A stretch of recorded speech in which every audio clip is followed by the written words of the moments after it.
नमस्कार दोस्तों, स्वागत है आपका हमारे चैनल मुखिया जी पर। दोस्तों, आज हम आप लोगों के लिए लाए हैं नवरात्रि की पहला देवी मां शैलपुत्री की कहानी, जो मां दुर्गा की पहला स्वरूप है। नवरात्रि के पावन पर्व की शुरुआत होती है मां शैलपुत्री की उपासना से। मां दुर्गा के 9 रूपों में पहला स्वरूप है मां शैलपुत्री की।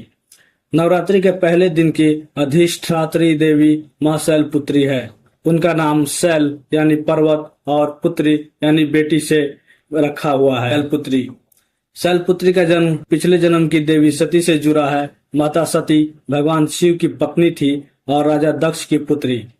राजा दक्ष भगवान शिव को अपने बराबर का नहीं मानते थे और भगवान शिव को हमेशा नीचा दिखाने की प्रयास करते थे।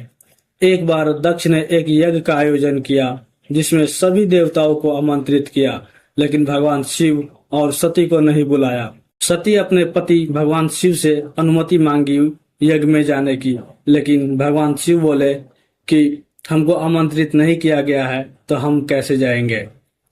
फिर भी सती नहीं मानी और यज्ञ में चली गई, जहां अपने पति द्वारा भगवान शिव का अपमान होते देखा। यह अपमान सहन न कर पाने के कारण सती ने उसी यज्ञ की अग्नि में स्वयं को भस्म कर लिया।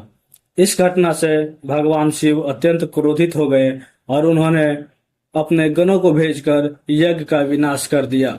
सती की मृत्यु के बाद भगवान शिव ने खुद को गहन तपस्या में लीन कर लिया। देवी सती ने अगले जन्म में हिमालय के घर पुत्री के रूप में जन्म लिया और शैलपुत्री कहलाई। शैलपुत्री बचपन से ही अत्यंत तपस्विनी और शिव भक्त थी। उनके जीवन का उद्देश्य भगवान शिव को फिर से अपने पति के रूप में प्राप्त करना था। उन्होंने कठिन तपस्या की और अंततः भगवान शिव को पुनः अपने पति के रूप में प्राप्त किया।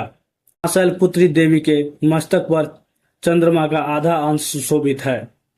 उनके एक हाथ में त्रिशूल और दूसरे हाथ में कमल का पुष्प है। वह वृषभ यानी बैल पर सवार रहती है, इसलिए उन्हें वृषारूढ़ा भी कहा जाता है। शैलपुत्री को प्रकृति की देवी के रूप में जाना जाता है, क्योंकि वह पर्वतराज हिमालय की पुत्री है और पर्वतों व प्राकृतिक शक्तियों का प्रतिनिधित्व करती है।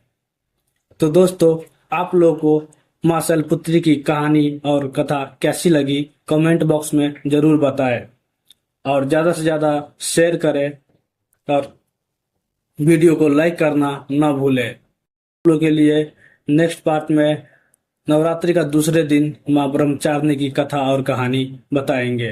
दोस्तों, दूसरा पार्ट देखना और सुनना मिस न करें और बने रहे हमारे चैनल मुखिया जी पर और सब्सक्राइब जरूर कर ले।